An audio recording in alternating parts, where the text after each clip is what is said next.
حامدا ومصليا اما بعد۔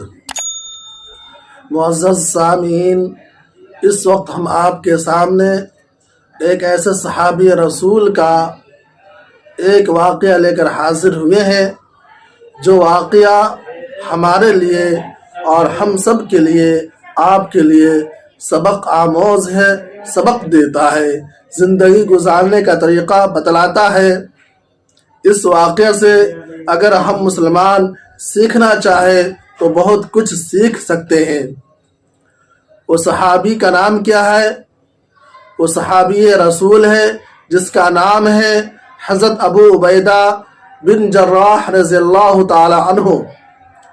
حضرت ابو عبیدہ بن جراح رضی اللہ تعالی عنہ جلیل القدر صحابی گزرے ہیں، اور حضرت ابو عبیدہ بن جراح رضی اللہ تعالی عنہ آقا انعامدار جناب محمد رسول اللہ صلی اللہ علیہ وسلم کے بہت زیادہ قریبی تھے، اور حضرت ابو عبیدہ بن جراح رضی اللہ تعالی عنہ نے اسلام کے اندر، اسلامی فتوحات کے اندر وہ کارنامے انجام دیے ہیں جس کی وجہ سے آپ صلی اللہ علیہ وسلم نے حضرت ابو عبیدہ بن جراح رضی اللہ تعالیٰ عنہ کو امین الامت کا لقب دیا ہے، امت کے امین ہے۔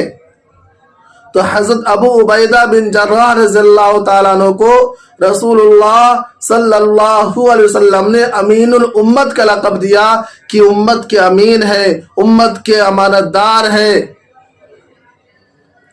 حضرات گرامی، آئیے اسی امین الامت صحابی رسول حضرت ابو عبیدہ بن جراح رضی اللہ تعالی عنہ کا ایک سبق آموز واقعہ آپ کے سامنے رکھتا ہوں، آپ کو سناتا ہوں۔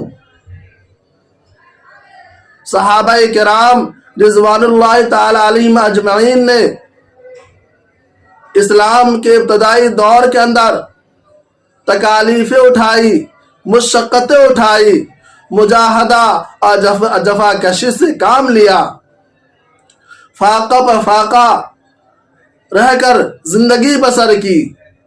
لیکن جب اسلام کے فتوحات کے دروازے کھلے اور فراوانی آئی، وسعتیں آئی، تو صحابہ کرام، بعض صحابہ نے خوشحالی اور عیش اور سرور والی زندگی گزاری، لیکن حضرت ابو عبیدہ بن جراح رضی اللہ تعالیٰ عنہ ان صحابہ کرام میں سے ہیں جنہوں نے فتوحات کے بعد، فراوانی کے بعد، وسعت کے بعد اور معیشت کے مضبوط ہو جانے کے باوجود بھی خوشحالی، عیش پسندی سے کام نہیں لیا، بلکہ وہی سادہ زندگی گزارتے تھے، سادگی کے ساتھ اپنی زندگی گزاری۔ حضرت ابو عبیدہ بن جراح رضی اللہ تعالی عنہ کو حضرت عمر فاروق رضی اللہ تعالی عنہ نے شام کا گورنر بنا دیا تھا، کیونکہ شام کے زیادہ تر علاقے حضرت ابو عبیدہ بن جراح رضی اللہ تعالی عنہ کی قیادت میں فتح ہوئے تھے، اسلام کو حاصل ہوا تھا۔ اس وقت شام جو ہے، شام، اردن، فلسطین، لبنان، پہلے جو شام تھا وہ اب 4 حصوں میں تقسیم ہو گیا ہے۔ اسی شام سے اردن بنا، فلسطین بنا، لبنان بنا۔ تو حضرت ابو عبیدہ بن جراح رضی اللہ تعالیٰ عنہ شام کے گورنر تھے، حاکم تھے۔ ان کا گھر کیسا تھا؟ حاکم ہونے کے باوجود، فرما روا ہونے کے باوجود سادگی کے ساتھ زندگی گزارتے تھے، مکان بھی بالکل سادہ تھا۔ وہ سارا واقعہ ہم آپ کو سنانے والے ہیں، آپ ہماری بات کو غور سے سنیے اور عبرت حاصل اور سبق حاصل کرنے کی نیت سے سنیے۔ اس وقت خلیفہ تھے وہ فاروق اعظم رضی اللہ تعالی عنہ، اور حضرت عمر فاروق رضی اللہ تعالی عنہ سلطنت اسلامیہ کا دورہ کیا کرتے تھے، جا کر ہر سلطنت اسلامیہ کا معائنہ کیا کرتے تھے۔ جب معائنہ کرنے کے لیے خلیفہ ثانی فاروق اعظم رضی اللہ تعالیٰ عنہ شام پہنچے، حضرت ابو عبیدہ بن جراح رضی اللہ تعالیٰ عنہ کے پاس پہنچے تو حضرت ابو عبیدہ بن جراح رضی اللہ تعالیٰ عنہ نے حضرت عمر رضی اللہ تعالیٰ عنہ کے سامنے شام کی ساری کارگزاریاں رکھی، شام کے حالات سے حضرت عمر فاروق رضی اللہ تعالیٰ عنہ کو واقف کرایا اور بتلایا کہ یہاں کیسے حالات چل رہے ہیں۔ بیچ میں ایک بات میں آپ کو بتاتا چلوں کہ اس وقت شام کا جو علاقہ تھا وہ زرخیز علاقہ تھا، مال و دولت کی ریل پیل تھی، معیشت اس وقت شام کی بہت زیادہ مضبوط تھی۔ تو حضرت عمر فاروق رضی اللہ تعالیٰ عنہ نے شام کے حالات سے واقف ہوئے، وہاں کا جائزہ لیا تو حضرت عمر فاروق رضی اللہ تعالیٰ عنہ نے حضرت ابو عبیدہ بن جراح رضی اللہ تعالیٰ عنہ سے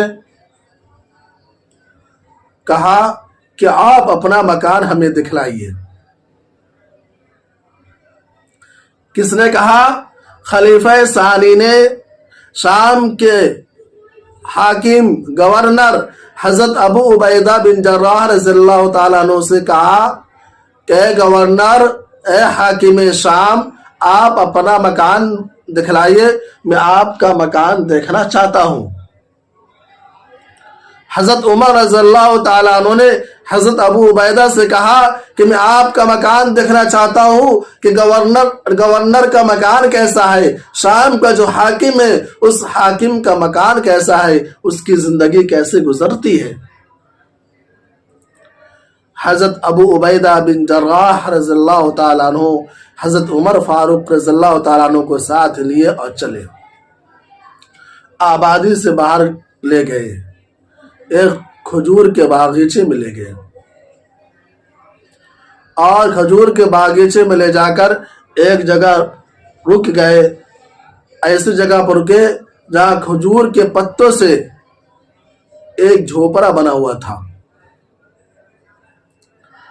حضرت عمر فاروق رضی اللہ تعالیٰ عنہ سے حضرت ابو عبیدہ بن جراح رضی اللہ تعالیٰ عنہ نے کہا، اے خلیفۃ المومنین، اے خلیفۃ المسلمین، یہ میرا مکان ہے، یہ میری رہائش گاہ ہے، میں اسی مکان میں رہتا ہوں، اسی مکان میں اپنی زندگی گزارتا ہوں۔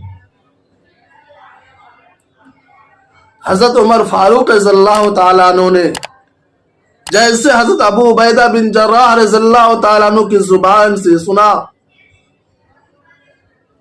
کہ میں اسی کھجور کے پتوں سے بنے ہوئے جھوپڑے میں رہتا ہوں، حضرت عمر فاروق رضی اللہ تعالیٰ عنہ کی آنکھوں سے آنسو جاری ہو گئے، آنکھیں ڈبڈبا گئی۔ حضرت عمر فاروق رضی اللہ تعالیٰ عنہ کی آنکھوں سے بے ساختہ آنسو گر گئے، جاری ہو گئے۔ حضرت عمر فاروق رضی اللہ تعالیٰ عنہ حضرت ابو عبیدہ بن جراح رضی اللہ تعالیٰ عنہ کی ذاتی زندگی کو دیکھ کر، ان کی رہائشی مکان کو دیکھ کر آنسو پر کنٹرول نہیں کر پائے۔ حضرت عمر فاروق رضی اللہ تعالیٰ عنہ اس جھوپڑے کے اندر گئے، دیکھا کچھ تھوڑا بہت سامان رکھا ہوا ہے، باقی اس گھر میں کچھ بھی نہیں تھا۔ میرے مسلمانوں ذرا غور سے سنیے، یہ کون ہے؟ حضرت ابو عبیدہ کون ہے؟ شام کے حاکم ہے، شام کے گورنر ہے۔ وہ شام جو اس زمانے میں 4 ممالک پر تقسیم ہو چکا ہے، اردن، فلسطین، لبنان۔ شام کا گورنر ہے، حاکم ہے۔ ان کی زندگی دیکھیے، ان کا مکان دیکھیے، کیسے مکان میں رہتے ہیں، کھجور کے پتوں سے بنے ہوئے جھوپڑے میں رہتے ہیں۔ ہمیں سبق سیکھنا چاہیے اس صحابی رسول حضرت ابو عبیدہ بن جراح رضی اللہ تعالیٰ عنہ کی اس ذاتی زندگی کے جو واقعہ ہے سادگی والا، اس سے ہمیں اور آپ کو اور تمام مسلمانوں کو سبق سیکھنا چاہیے۔ کتنی فراوانی کے باوجود، شام کے اندر پیسے کی ریل پیل دولت کی فراوانی کے باوجود حاکم وقت کی زندگی کیسی کٹ رہی ہے۔ حضرت عمر فاروق رضی اللہ تعالیٰ عنہ نے حضرت ابو عبیدہ بن جراح رضی اللہ تعالیٰ عنہ سے درد آمیز آواز میں فرمایا، اے ابو عبیدہ، تم اب تک نہیں بدلے، تم جیسے تھے ویسے ہی ہو، جیسی تمہاری رسول اللہ صلی اللہ علیہ وسلم کے زمانے میں سادگی کے ساتھ زندگی گزرتی تھی، وہی زندگی اب بھی میں دیکھ رہا ہوں۔ تم حاکم ہو، شام کے گورنر ہو، یہاں پیسے کی فراوانی ہے، یہاں کی معیشت مضبوط ہے، اس کے باوجود تمہاری زندگی میں کوئی تبدیلی نہیں آئی۔ تو یہ تھے صحابی رسول حضرت ابو عبیدہ بن جراح رضی اللہ تعالیٰ عنہ، جو گورنر اور حاکم ہونے کے باوجود ان کی زندگی بالکل سادہ گزرتی تھی۔ گورنر حاکم کا مطلب آپ اس زمانے میں اس طور پر سمجھ لیجئے کہ وزیر اعلیٰ، کسی ریاست کے وزیر اعلیٰ، اسی مسلمانوں، اس لیے ہمیں اور آپ کو حضرت ابو عبیدہ بن جراح رضی اللہ تعالیٰ عنہ کے اس واقعہ سے سبق لینا چاہیے، سبق سیکھنا چاہیے۔ ہمیں بھی اپنی زندگی میں سادگی پیدا کرنی چاہیے، دکھاوا، نام و نمود سے ہمیں بچنا چاہیے۔ اللہ تبارک و تعالی ہم سب کو ان باتوں پر اور حضرت ابو عبیدہ بن جراح رضی اللہ تعالیٰ عنہ کی زندگی سے سبق سیکھنے کی توفیق عطا فرمائے۔ وما علینا الا البلاغ۔